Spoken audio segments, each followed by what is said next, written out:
বন্ধুরা, এই মুহূর্তে সবথেকে বড় খবরটা বেরিয়ে আসছে ভারতের তরফ থেকে। উড়িয়ে দেওয়া হলো ভারতের সেনার গাড়ি, ছড়িয়ে ছিটে পড়ে রয়েছে দেহ।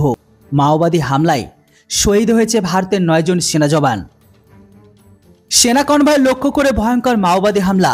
ছত্তিশগড়ের বিজাপুরে দুপুরে 2:15 যৌথ অভিযান সেরে ফেরার সময় সেনার গাড়ি লক্ষ্য করে হামলা হয়, আর সেই হামলাতে মৃত্যু হয়েছে 8 সেনা জওয়ানের।